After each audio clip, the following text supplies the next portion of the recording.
Tim Ting, katanya Ira udah jalan nih. Nah, dari jalannya Ira ini, kira-kira ada nggak sih emiten lain yang terdampak?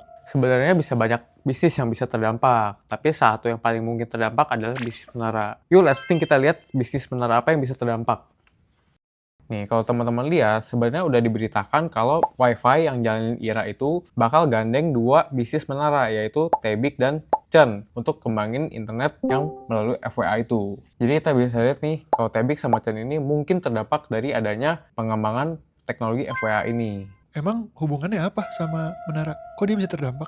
Nah, kalau kita ngerti kira-kira bagaimana cara FWA ini bekerja, FWA ini kan yang membedakan dia memancarkan data ke pelanggannya itu pakai signal. Jadi kalau biasa kita tahu FTTH, Fiber to the Home, itu kan kita tarik kabel ke rumahnya pelanggan. Kalau FWA, kita pakai radio atau BTS buat kita pancarin signal ke rumah pelanggan. Nah, radio ini atau BTS ini ditaruh di atas menara misalnya. Jadi mungkin bisnis-bisnis menara ini bisa terdampak dari adanya FWA. Tapi kan bisnis menara tuh banyak, nggak cuma Tebik dan juga Chan. Kira-kira ada nggak sih emiten lain yang juga bisa terdampak? Nah, sebenarnya kalau kita lihat, di industri menara kita kan sekarang ada beberapa pemain gede. Ada TB sama Chen yang tadi kita lihat, ada juga TWR sama Mitratel. Nah, Mitratel itu kan sebenarnya Telkom Group. Ada juga berarti TWR dari Jarum Group. Nah, kalau kita tahu, sebenarnya yang mainin FWA ini nggak cuma grupnya WiFi, ada juga grupnya Sinarmas. Jadi kalau kita lihat, seharusnya penerapan FWA ini bisa berdampak pada pemain-pemain yang tadi saya sebutkan tadi. Ada 4 pemain besar di Indonesia. Nah, untuk tahu lebih lengkap, kira-kira bagaimana landscape-nya ke depan untuk bisnis menara ini, kita sebenarnya udah bahas di grup internal kita. Jadi buat teman-teman yang pengen